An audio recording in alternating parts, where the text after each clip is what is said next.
Welcome back, hockey fans, to another edition of This Week in Wisconsin Prep Hockey. I will be your guest host tonight, Bill Berg. With me is our regular panelist, Del Scanlon, and guest tonight, Brian Brandt Jr., head coach of the Wausau West Warriors and president of the Wisconsin Hockey Coaches Association. Missing tonight are Bill Berg Jr., who is taking a USA Hockey coaching clinic, and MJ Hammett, who is at the Janesville City Council meeting to speak up on behalf of the new rink project they have under consideration in Janesville. So good excuses for both of them. We have our regular topics of discussion today, our first edition of the top sixes, our games of the week, our players of the week. But before that, as we promised you 2 weeks ago, we would try and talk with everybody involved with the decision regarding the state tournament.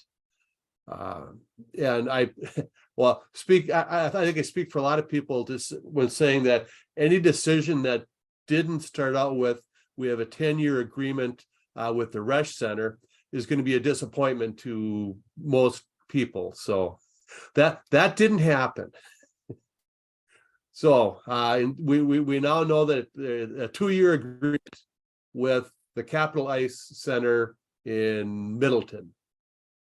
And how did that come about there, Brian?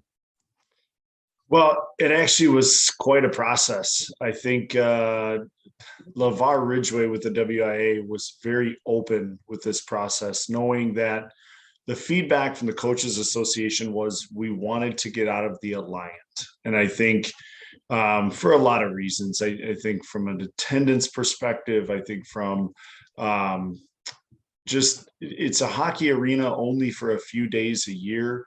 And there are things that as a coach and as a player that a facility that has ice in year round, you don't run into some of the issues that you had when you were down there. So we opened it up to pretty much anyone in our state that could potentially want to host the state tournament. And for boys and girls, we didn't want to go away from the boys side, girls side. We wanted to keep everything together to ensure that we could have a great venue for both the boys and the girls as kind of a capstone to their season. Obviously, I think everybody wanted the Resch. Everyone wanted to be able to go to the Resch. We wanted to go to the Resch. I just think from a scheduling perspective, we couldn't make it work. They obviously have a lot of tenants there and events that go on there that are scheduled out. For us to get, basically 3.5 days of pretty much exclusivity there became a challenge. The next venue that everybody thought about was LeBon. Okay, so dealing with UW, they were very open with us with how the challenges of it. I mean, there it's a locker room issue. I think there are some locker room issues where you don't have enough usable space, usable locker rooms. I think the venue itself would have been fantastic, creating an awesome environment. And then we looked at Panther Arena as well in Milwaukee. So those kind of became the three targets.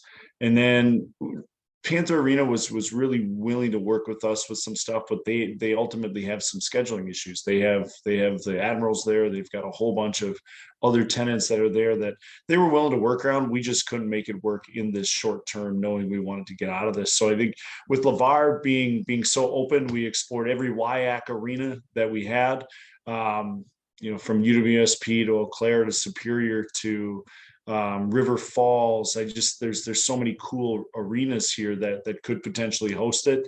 And ultimately, one of the things the coaches wanted is we wanted to try to stay in Madison if we could, because I think that's a destination spot for both the boys and the girls. That history of going to Madison for the state tournament, I think there's still some good value in that. And we settled on Cap Ice in Middleton. It's a USHL arena. There's been a lot of upgrades to that place that if you haven't been able to go see them, go check out a Capitals game there. There's a really nice atmosphere. And I think as a coaches association group, we value the experience for the student athlete. Sectional finals, there's no experience like the sectional final. because you've got tons of people, both sets of fans, sometimes a band on each side. And I think Cap Ice will allow us to recreate that sectional final feel only now at the state tournament where we get to crown our champion for boys and girls. So one of the questions that I have is, and Junior kind of brought this up 2 weeks ago, are they going to look at still doing them in sections, or are they looking at breaking it down to individual games with the, capacity of the arena? Yeah, so capacity right now is between 25 and 2,600. And I think with that, depending on the teams that make it, obviously that becomes a really full arena. So my understanding is they're going to do single game sessions. We've got to have some conversations maybe with the WA and on some ticket packaging. That'd be kind of fun to talk about some of those. So you get season ticket packages, that type of stuff. But those are all things that are still, we still got to talk about a little bit, because we still want to make sure that obviously both schools, or the schools that are involved, get enough tickets. They get their band there. They get as many people there as they want. B, hockey dignitaries of the state get an opportunity to go there and celebrate the state high school tournament. And then just general fans, I think those kind of in that order, a little bit of how we want to make sure that everybody still gets access to that. But at the same time, I think it makes it a ticket now. We want to create something that people want to go to, they want to attend, and it's a full arena for the kids. Yeah, I'd have to agree with you. The atmosphere. We go to as many sectional final games as we can. I was at 3 of them last year. Dell's probably does 2 or 3 every year. And yes, they are very raucous events. And if you can recreate that atmosphere down there, that'll be a whole lot better than that cavernous Coliseum. And like I said, the only issue we really thought, what was serious was the capacity. But like we said, if they did it by individual games, because some of those, a 2-game session. Like last year, Rice Lake was there, and I think everybody from Rice Lake was there. Yeah, but if you're doing individual games, then there still might be some games. You don't want to see it, but there might be some games where people get turned away at the door. Yeah, and I think we know there's going to be some issues going into it. I think that's where I can appreciate the WA signing a 2-year contract as opposed to the historic 20 to 30-year deal they used to have with the Alliant all the time, and I can appreciate their willingness to work with us to create the best environment for student athletes. I think in the past, I don't know that that's always been the case, but I can appreciate their wanting to work with the Coaches Association, the people that live it, that are with the student athletes. I really just think I can appreciate what they've been able to do to allow us this opportunity to, whether you want to call it a 2-year experiment or trying out different venues to create a great environment. Not to immediately say we're going to run away from this after 2 years, but does this 2-year window give you additional time to work out something perhaps with the Panther Arena? Yeah, I think that's why it's a good number on the contract. To see how things go with Cap Ice and to make sure it's everything we want it to be for the fans, the schools, the student athletes, and then obviously some time to explore if there's other opportunities out there, because I think we've known for a really long time that we've wanted to change venues, and we've struggled with the how part of it. And now that it's happened, it's been interesting to see the response a little bit, some apprehensive, some not, some excited about it. It's been a wide array of responses so far. So it'll be interesting to see how year 1 goes, and then whatever changes we can make in year 1 for the things that we know may come up here. And then to make those changes for year 2, knowing that, Cap Ice being a USHL facility, they've got some standards that they had to meet to be a USHL facility. So I think with that part of it, I think we can really put on a good show. Yeah, hopefully the ice problems and the scoreboard issues a thing of the past. What else? Crap. We are one thing I haven't been down there since the renovations. I went down there, Team Wisconsin played there some, and my granddaughter played with the Capitals, and we there then. But well, you guys always had one, and we had one too at the Coliseum. Was a booth or a suite. Do they have anything like that down there? They do. They've got a suite level. It's gonna on their second level there. They've got a bunch of, I don't say a bunch, maybe a handful, 10 to 12 suite areas that can accommodate media, you guys, Coaches Association. I think there'll be some really good spots up there for people to get a good view of the game from up top, and then still kind of be in that comfort that we've been used to from those type of places within the Coliseum. Okay, I mean, because we set up all of our gear there. We do interviews with coaches and players and stuff. We can't. Hopefully, wouldn't want to do that just from the stands. No, I think obviously it's going to be a little cozier than we've been at the Alliant, but I think there's some really nice elements there that are gonna add to that coziness. I think it's going to create a really great environment. The coziness is going to be, fans will be right on top of the game, as opposed to 10 rows, 12 rows, 15 rows back that they've been at the Coliseum. So I think it's just going to be a really good environment, and I think obviously it'll be maybe some growing pains year one, but I think for the most part, this should be a seamless transition and really provide some great things for everybody. Okay. Any other questions, Del? I'm really, glad that Brian came on, gave us a little more input on the state tournament. But I want to ask your opinion on something else, Brian. We're going into our fourth year now with the two division levels. From a coach's standpoint, I personally, I think it's worked fairly well and everything, being able to get two boys state champions. How's the coaches feel about the way things have been going with the two divisions on boys? We've had lots of positives from it. I think it's done a lot for a game. We're up a little bit in teams this year, so I think from a growth perspective, some co-ops have split maybe into two teams. I think there's some teams that have split that have now made two Division II teams, which has been really nice to see from a growth perspective.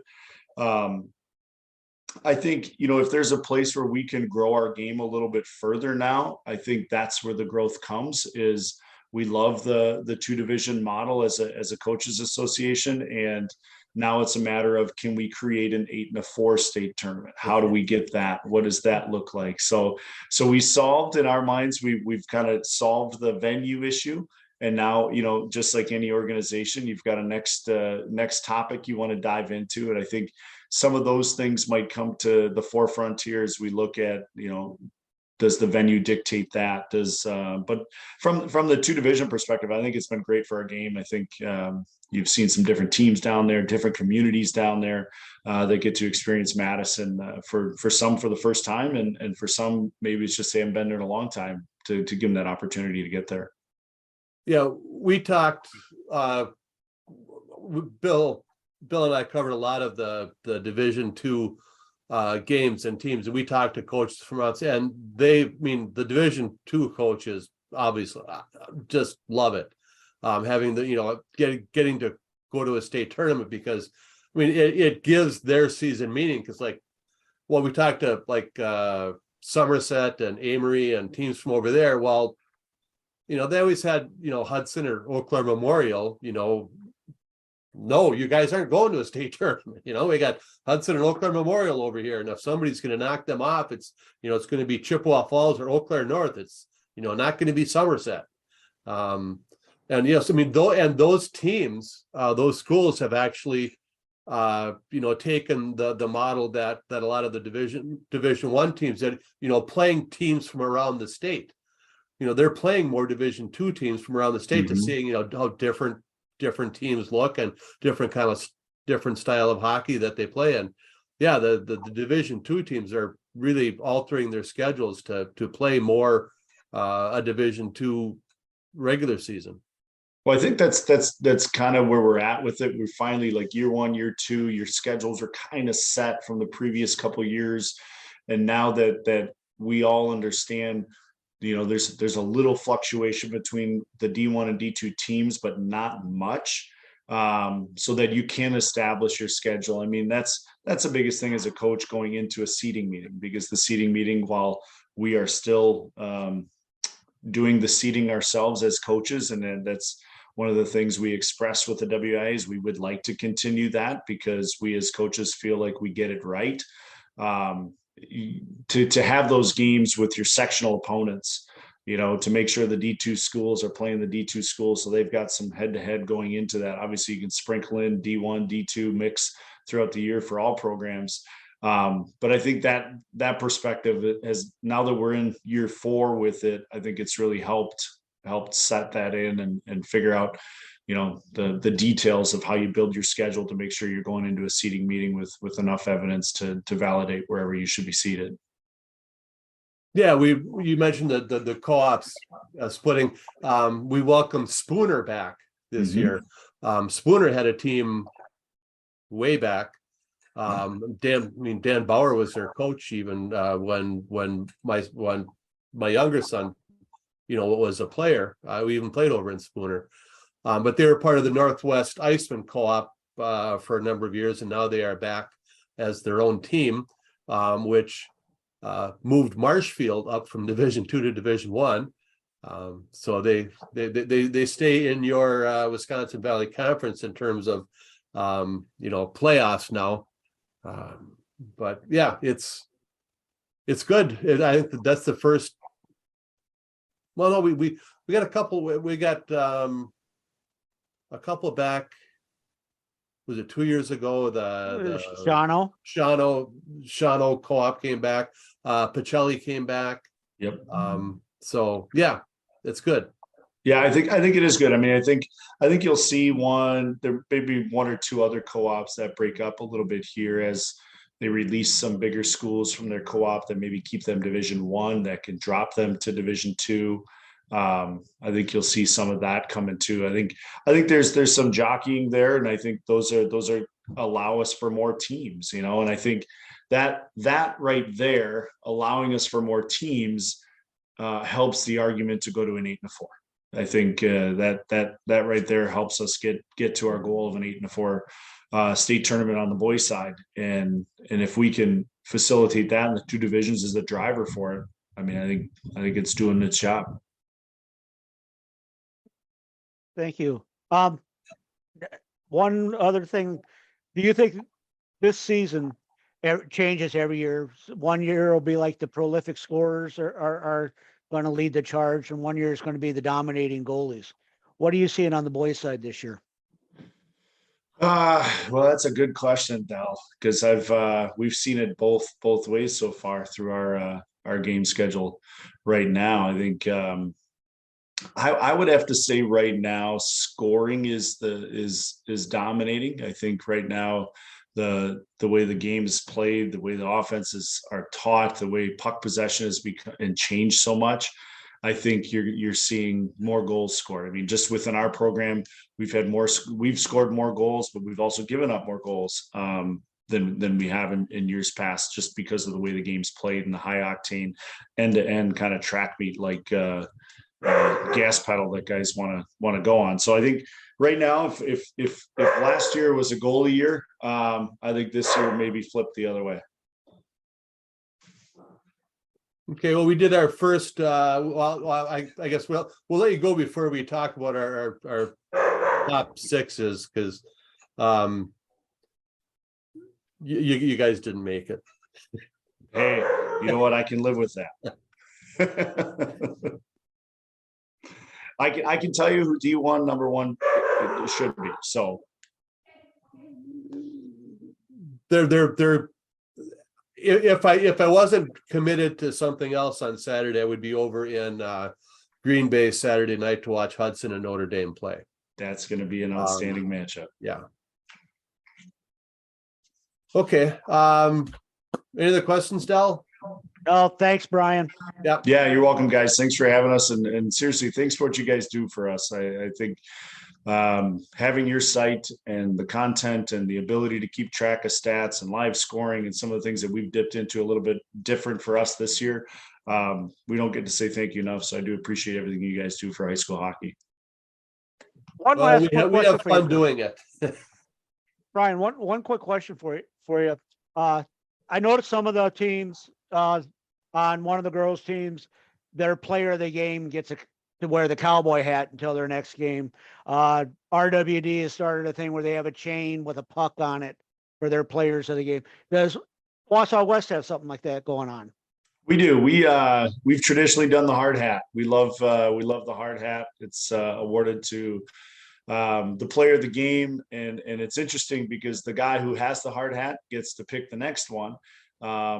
And their reasoning behind it all the time is different. So as a coach, it's fun to watch how players evaluate their teammates and what they value during the game, because it's, most people, if the guy's got a hat trick, he's automatically getting a hard hat. But I think guys respect each other and how they play the game and how they value different roles throughout a game. So it's been fun to watch our guys use their evaluations to pick the next one. We use a hard hat.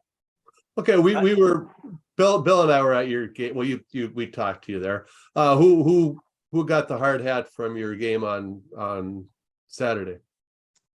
Saturday. Now you're quizzing me. I'm pretty sure Thursday night was Chase Crass. So he got, I think it was Chase Crass was the Saturday night one. So he got was that the third goal? You got the third goal. Yeah, I think he ended up getting it that night. So it's just interesting watching the guys that, respect their teammates for what they do on the ice. And what I can appreciate is sometimes they're respecting guys that the average fan, they may not notice their play. But their teammates respect it and understand what they do for the team. So I think it's been fun for us to watch how that goes. Kind of the one that we refer to as the unsung hero. Yeah, I think our guys value that. Yep. Thanks. Yeah, you're All welcome. Right. Thank you. Thanks, guys. All right, back to our regularly scheduled business. We had games. We had games of the week last week. Dell went to one. Bill and I went to the other one. And Dell, you want to go first with yours? Sure. I made my 4-hour, 40-minute trip up to Superior and was to the Westman Arena for the first time in my life. And I got to see the St. Croix Valley Fusion take on the Superior Spartans in our game of the week. And to be honest, I was getting a little nervous in the first period as the Fusion jumped out to a 3-0 lead. And with 2 of those goals being on power play opportunities, the only 2 they got in the first period. And Superior, with 2.5 minutes remaining in the period, cut into the lead, made it 3-1. And that's how the first period came to an end. And then the second period belonged to Superior as they scored 2 even strength goals to tie it up. And then in the third period, they had a power play and a shorthanded goal to end up winning the game 5-3. The shots on goal were fairly even. St. Croix had 32 shots to 34 shots for Superior. And all in all, it was just a fun game to watch. The players going up and down the ice, and you could feel the momentum change throughout the game. But, great game to watch and a lot of fun for my first trip to Superior in 10 years. And with that, I'll let you go on with the boys' game. Okie doke. We were at the championship game of the Marathon Cup. The Marathon Cup is played every year. It has the 4 teams that are the 4 schools that are in that hockey programs in Marathon County. Coincidentally, like the four schools that make up the central. It'd be like the Central Wisconsin Storm having an inter squad scrimmage. But it's on Thursday night, Wausau West beat the East Merrill Co-op 6-1, and DC Everest beat Mosinee beat DC Everest 5-1, and that set up the championship game between Mosinee and Wausau West. In the preliminary game, Everest beat East Merrill 2-0, and then that got us all set for the championship game. And Mosinee came out on fire. They really controlled play during the early part of that period. They did not score during that early part of the period. Wausau West actually scored first, about halfway through the first period. Mosinee did tie it up a couple minutes later. But then Wausau West got a power play goal at the end of the first period. Evenly balanced first period, 2-1. Wausau West had the lead, but West really poured on the pressure in the second period. They put 21 shots on goal in the second period, ended up scoring the only 2 goals in that period. Chase Grass, who Coach Brandt just mentioned, did score, and then they got one of those killer goals with in the last minute of the period. You hate giving up a goal in the first or the last minute of a period.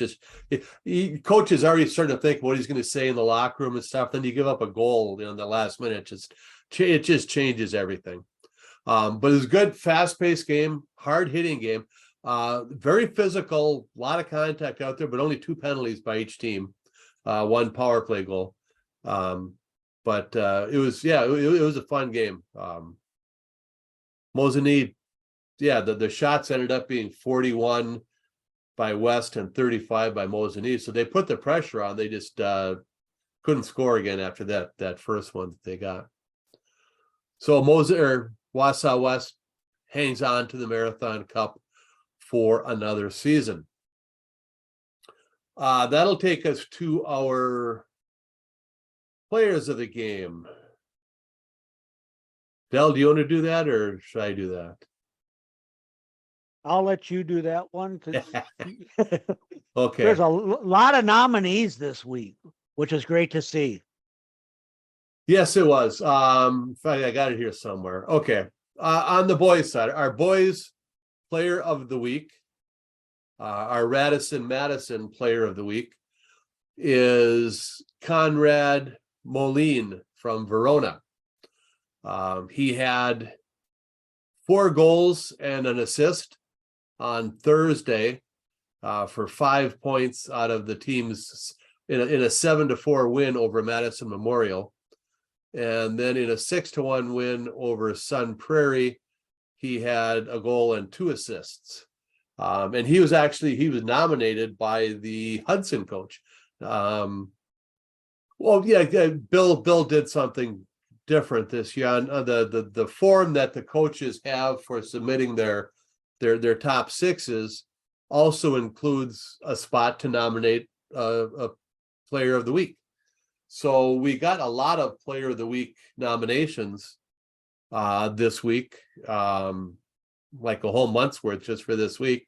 And a lot of them came from coaches nominating somebody on another team, as it was with Conrad Moline of Verona, and as it was for our girls Radisson Madison player of the game. It's Riley Springer of Hayward, and she was nominated by 2 of the other schools, 2 of the other coaches that were in the tournament that they played in last weekend.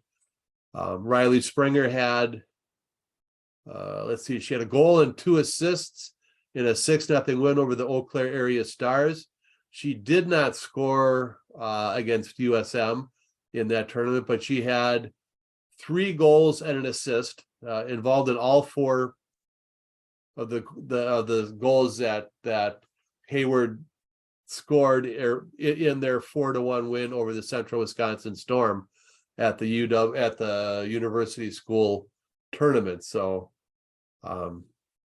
Riley Springer from Hayward is our girls Radisson Madison player of the game. Player of the week. Yeah. And the moment that everybody's been waiting for is the top six. We sent out the ballots, we got them back. We ran them through our vote counting machine. And do you want to take the honors there, Del? Sure. Well, let's start right off with Division One. And at number 6 is Bayport. At number 5 is Superior. At number 4 is Eau Claire Memorial. At number 3, the Hudson Raiders. At number 2, Chippewa Falls. And number 1 is Notre Dame. Also receiving votes this week were Ashwaubenon, Madison Edgewood, Middleton, Nina Horton Menasha, Spash, USM, and Verona. Yeah, and if you look at those 6 teams, you've got 3 from the Big Rivers Conference and 2 from the Fox Valley Conference. And then Superior making their way into a top 6 for the first time in a while. Notre Dame was almost unanimous. I was told there was one fool who did not vote for Notre Dame at number 1, and he knows who he is and he feels shame. But yeah, lots of schools. There were only one other team got a first place vote. But yeah, it's early in the season, a lot of shaking up to do yet. So how about Division 2? Division 2. At number 6 is Oregon. At number 5, Lakeland. At number 4 is Rhinelander. And Amory's at number 3. Number 2 is St. Mary Spring. And at number 1 is New Richmond. Also receiving votes were Baldwin Woodville, Monona Grove, Mosinee, Regis, Altoona, McDonald, Central, River Falls, and Somerset. So you got, 2 of those are out of the Great Northern Conference, Rhinelander and Lakeland. Yes. St. Mary Springs is Badgerland, correct? Yes. New Richmond would be over. New in the Big Rivers Conference. Richmond is Big Rivers, along with Chippewa Falls, Hudson, and Eau Claire Memorial. And Oregon is actually, I believe it's Badger West. Oh no, I'm sorry. I think New Richmond is not in there. I'm thinking of River Falls. New Richmond is like middle border or something like that. Yeah, not that. In the Division 2, 5, there wasn't a as clear cut a number 1 as Division 1. There were 5 teams that got first place votes in Division 2. I need you to jog my memory, Burglar. Who won Division 2 at state last year? That would be Rice Lake. Rice Lake beat St. Mary Springs. Okay. Rice Lake had the famous fake Michigan play behind the net. Yeah. Okay, on the girls, and if I remember correctly, we actually had approximately 50% of the girls' coaches turn in top 6s this week. But starting out at number 6, the host of our game of the week this last Saturday, the Superior Spartans. At number 5, Fox City Stars. Number 4, the Central Wisconsin Storm. Number 3, University School Milwaukee Wildcats. Number 2, the Hayward Hurricanes. And at number 1, the Bay Area Ice Bears. Also receiving votes were Arrowhead Warhawk, Cooley Region Cyclones, the Hudson Raiders, the Madison Metro Lynx, St. Croix Valley Fusion, and the Warbirds. And if I'd have known that's how the voting was going to go, with Superior making the list in both the boys and the girls, I'd have had my Superior hockey sweatshirt on tonight for the podcast. Well, you're listening to it tomorrow during the day, pretend I have it on. Get the old "We Are Superior" chant going again. Your name actually came up when I was doing the girls game of the week. The owner of iFan up there at Superior brought your name up and said, you know, you listen to iFans quite a bit every now and then. And his commentator that was helping him do the game actually said you coached him. Oh, no, Neil Matson, who's the RWD head coach, was his football coach when he was growing up. Okay. What else we got going on here? We've got games of the week coming up. On Where the you boys going? side- Huh? Where are you going for it? I'm For the not. boys. I'm not. Bill's going to do it. He's going back home to Antigo. Antigo is hosting Spooner. We had mentioned that, you know, with Spooner being back in the fold, we'd have to have them as a game of the week. And it's not as long a drive as you made up to Superior, but it's kind of a long drive to get to Spooner, you know, like during the week or something, you know, just to a there and back thing. So when we saw on their schedule they were playing in Antigo, we thought that would be a good one to do. But I'm not. Bill's going to do that. He'll cover that by himself, or maybe he'll bring Brett along to take pictures. But he'll be there, welcoming Spooner back to, you know, Wisconsin high school hockey. Oh, for the girls' side, I'm actually going to make about only an hour-long trip this time and head on down to Madison Ice Arena to catch the Badger Lightning against the Metro Link in a Badger conference game. Okay. Conference games are always fun. And they're both started off fairly well in the season. The Lightning actually are sitting at 4-1 right now.